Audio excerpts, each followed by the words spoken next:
Olá, pessoal. Continuando nosso bloco sobre o projeto e a análise de algoritmos gulosos, hoje a gente vai falar do problema da árvore geradora mínima.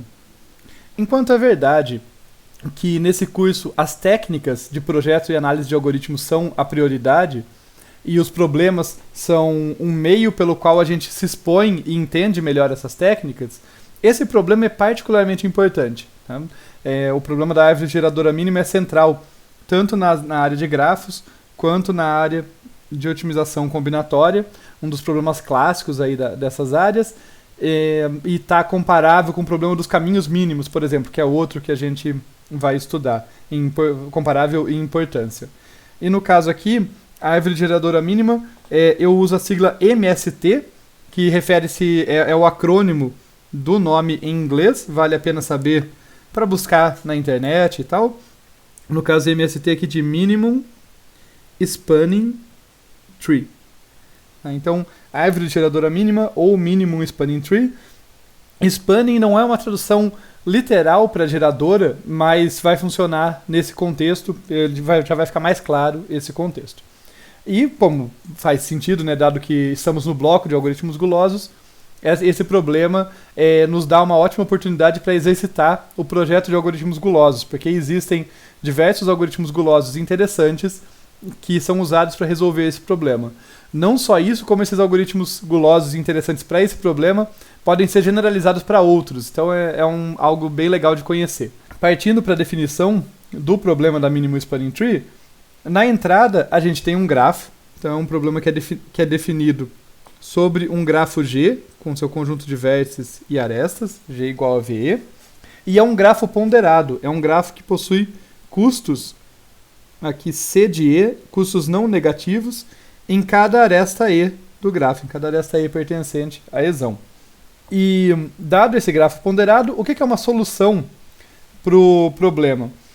A solução é uma árvore geradora, que eu vou chamar aqui de T, de custo mínimo.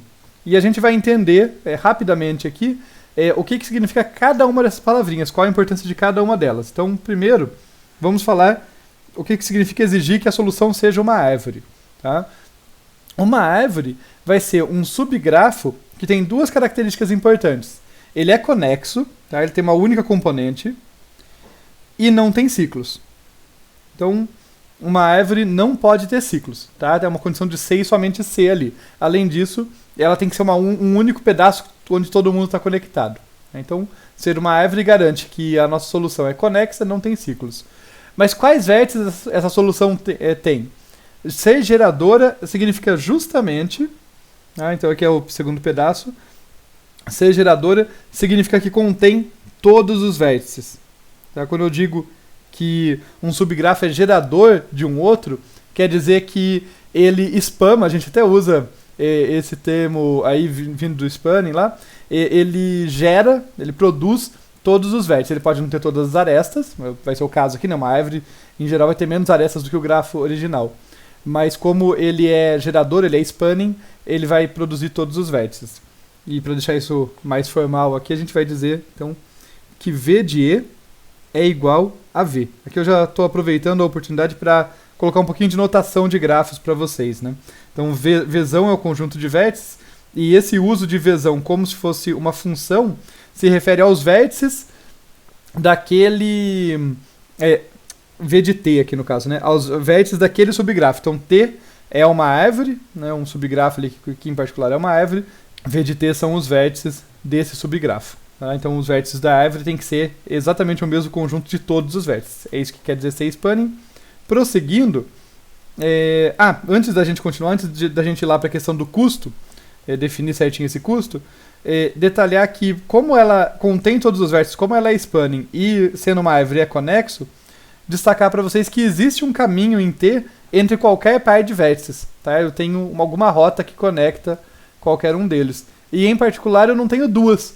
Tá? Porque se eu tiver, para dar um par de vértices, eu tiver uma rota conectando, tiver uma outra diferente conectando, vai surgir algum ciclo aí e eu não posso ter ciclo. Tá? Então existe uma e apenas uma rota conectando qualquer par de vértices numa árvore geradora. Agora, eu não quero qualquer árvore geradora, eu quero aquela que seja de custo mínimo. Então vamos definir esse custo. Tá? Quando eu falo aqui do custo mínimo, eu quero dizer que entre todas as árvores geradoras, dentro do espaço de soluções ali que contempla todas as árvores geradoras, e é um espaço de solução bem grande, depois a gente vai falar um pouquinho mais sobre isso num outro momento, o custo de T quer dizer a soma dos custos das arestas, tá? Eu vou definir aqui custo de T como sendo o somatório de C de E para E pertencente a T. Então aqui o custo de T é dado por essa expressão. É a soma dos custos de todas as arestas que estão lá. Tem que ser mínimo. Dentre todas as árvores, eu tenho que pegar uma que tenha custo mínimo. Pode ter empate, a gente também vai falar um pouquinho mais disso. Tá legal? Essa, então, é a definição para o nosso problema. E como de costume, a gente vai ver agora um exemplo. Na verdade, mais do que um aqui, a gente vai ver exemplos de árvores que são ou não mínimo spanning trees. Tá? Então, um primeiro exemplo aqui, olhando para esse gráfico conexo mais da esquerda aqui, tá? Onde os números ali próximos são os custos das arestas. E eu vou pegar aqui, por exemplo, essa aresta e essa aresta. Vamos ver. Esse grafo aqui não tem ciclos, tá? E está numa única componente, está todo mundo conectado, né? Não tem dois pedaços ali que não tem uma aresta se comunicando. Então está numa única componente e não tem ciclos, é uma árvore.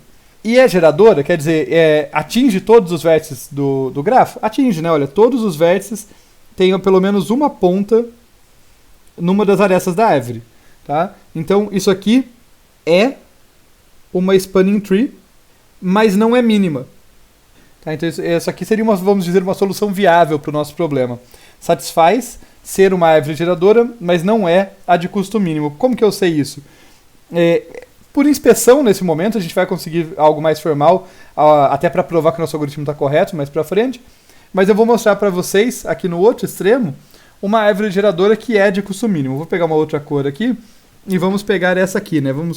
Notem que o grafo é o mesmo, o grafo subjacente é o mesmo, mas eu vou pegar essas arestas aqui. Né? Novamente, é uma árvore, que é conexa e não tem ciclos, e é geradora porque atinge todos os vértices. E essa aqui, eu vou alegar que é uma mínimo spanning tree, porque não vai ter nenhuma outra com custo menor do que ela. Mas nesse momento, tudo que a gente pode fazer é tentar todas. Né? A gente não tem nenhuma ferramenta mais sofisticada, a gente vai ter, em breve, uma ferramenta para avaliar por que ela é uma mínimo spanning tree. Eu quero mostrar ainda um outro exemplo para vocês. Aqui, por exemplo, se eu pegar nesse do meio essa aresta e essa aresta aqui. Tá? No caso aqui nós temos um ciclo e nós não pegamos esse vértice. Tá? Então não é árvore, porque tem ciclo, e não é geradora. Tá? Só para pequenos exemplos aí para mostrar a diferença entre elas. Tá? E só para observar aqui, rapidamente, se a gente somar 2 mais 5 mais 4, a gente vai ter que essa árvore da esquerda tem custo 11. Enquanto se a gente somar 4 mais 2 mais 1, a gente vai ter custo 7. Tá? Então, a árvore da direita nitidamente tem custo menor do que a da esquerda. Tá? Agora, ela ser mínima, eu vou deixar para vocês inspecionarem. Mais para frente a gente vai ver uma ferramenta bem útil para detectar isso. Vocês podem voltar aqui e se convencer com mais certeza, com mais facilidade, de que ela de fato é a mínima. Finalizando esse primeiro vídeo em que eu estou apresentando o problema, eu quero só falar de algumas simplificações que a gente vai adotar que vão facilitar nossa argumentação ao longo da aula. Tá? Uma simplificação é que a gente vai supor que G é conexo. A gente não quer tratar o caso em que não é, porque se ele não for conexo, nem dá para você ter uma árvore ali. Tá? Se uma árvore tem que ser conexa e ela é um subgrafo, quer dizer, ela vai ter no máximo tantas arestas quanto o grafo original. Se o grafo original já não tem aresta suficiente para conectá-lo, um subgrafo não vai ter também. Então, se ele não for conexo, né, caso contrário, nem faria sentido a gente falar em árvore. Tá? A gente falaria em floresta, tá? Que é um conjunto de árvores. Mas a gente não vai entrar nisso agora. Então, vamos supor que G é conexo. E pensando em aplicações, tá? Essa não é uma restrição muito forte. Se vocês estiverem numa situação que, olha, eu tenho aqui um grafo, não sei se ele é conexo, e me interessa encontrar a árvore geradora mínima, para saber como conectá-los com menor custo. Né? Pensando numa rede física, por exemplo, faz sentido já.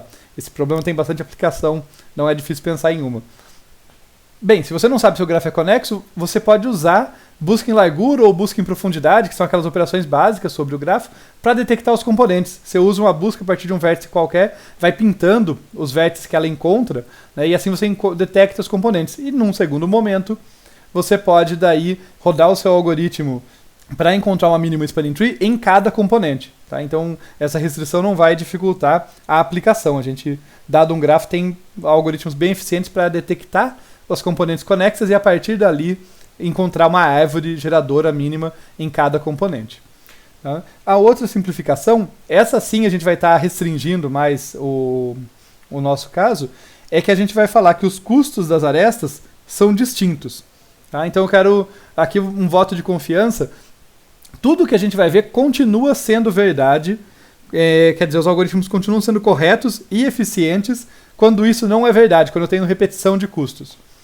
Acontece que as provas ficam mais chatinhas. Basicamente por causa de algo que eu já comentei com vocês em outros exemplos de estudo de algoritmos gulosos. Quando eu tenho empate, na hora de provar que um critério guloso está correto, eu faço uma troca e eu não consigo dizer, olha, eu fiz uma troca, melhorou. Eu posso no máximo dizer, não piorou, porque tem empate. Tá? E daí os argumentos das provas ficam um pouquinho mais enrolados. Saem de modo semelhante, mas pela simplicidade, pela didática aqui de trazer provas um pouco mais simples, normalmente as provas já são uma parte complicadinha, eu decidi operar, então, nesse cenário em que os custos são distintos, tá? Então, ok? Essa é a definição do problema, essas são as simplificações que a gente vai adotar, e no próximo vídeo a gente vai ver um critério bem importante ali, um resultado auxiliar bem importante para a gente projetar nossos algoritmos para esse problema.